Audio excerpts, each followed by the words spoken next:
সুন্দর একটা সম্পর্ক ছিল আমাদের মাঝখানে। আমার হাজবেন্ড আমার চেয়ে বয়সে বড় এবং স্ট্যাবলিশ, এবং ওর বয়স এই বছর 25 হবে, আমার বয়স 50 হবে। মামুন আপনাকে চিনে না, সে বললো এই বিষয়টা কি আপনি কিভাবে দেখছেন? চিনতে পারার কথা না আসলে।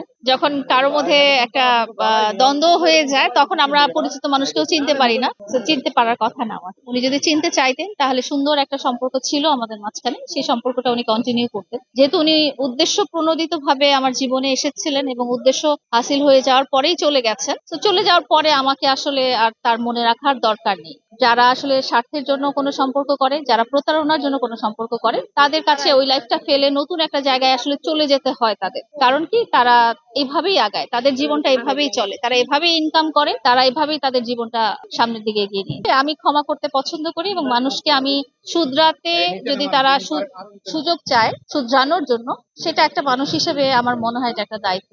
আবার যদি আপনার কাছে সুযোগ চায়, সে আমার কাছে এই মুহূর্তে আর সুযোগ চাবে না বলে আমি আশা করছি। আমার মনে হয় আমি না হয়ে তার জীবনে আরো অনেক মানুষ চলে এসেছে, তারা হয়তো তাকে গাইড করতে পারবে। এই মুহূর্তে তার সাথে আমার কোনো সম্পর্ক আগে নেই। কি ছিল? আগে কি সম্পর্ক? আগে ও আমার ফিয়ান্সে ছিল। কিন্তু তার মা দাবি করেছে তারা আপনারা ভাই বোন ছিলেন, এবং প্রিন্স মামুন সেও দাবি করেছে। এটা যদি আপনারা 2022 সালের দিকে তার মার কোনো স্টেটমেন্ট, বক্তব্য বা সামাজিক যোগাযোগ মাধ্যমে চলছে এরকম কোনো ভিডিও দেখেন, সেখানে উনি আমাদেরকে প্রিন্স মামুনের ওয়াইফ হিসেবেই দাবি করেছেন। এখন 5 বছর পরে যদি উনি আমাকে ভাই বোন হিসেবে দাবি করেন, আমার বলার কিছু নেই। 15 দিন আগেও দাবি করেছে। এখন এটা তো বলেই দিয়েছি যে যেহেতু তাদের স্বার্থ শেষ, তো তাদের ইচ্ছা মতো যে কোনো কিছু বলতে পারে। সবসময় আসলে মানুষ সংসারটা টিকায় রাখতে চায়, আর বাংলাদেশি নারীরা কি খুবই ঘরকেন্দ্রিক। তারা চায় যে স্বামী সংসার নিয়ে সমস্ত ঝামেলা দূর করে একটা শান্তিপূর্ণ জীবন বা পরিবারটা চলুক, এভাবেই চায়।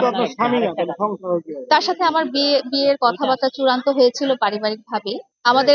এটা নিয়ে আমাদের একটা ডিসপিউট আছে, মামলা হয়েছে এটা নিয়ে, যে আমার সাথে একটা প্রতারণা করা হয়েছে। আসলে আমার কাছে তো উনি আমার জীবন সঙ্গীর মতোই। ওর সাথে আমার একটা পারিবারিক ভাবে সম্পর্কিত হয়েছিলাম, বাট এটাতে যে এটাই আমি বলছি যে এটাতে একটা আইনগত সমস্যা হয়েছে, বিকজ ও প্রতারণা করেছিল আমার সাথে, বিয়ে নিয়ে প্রতারণা করেছিল।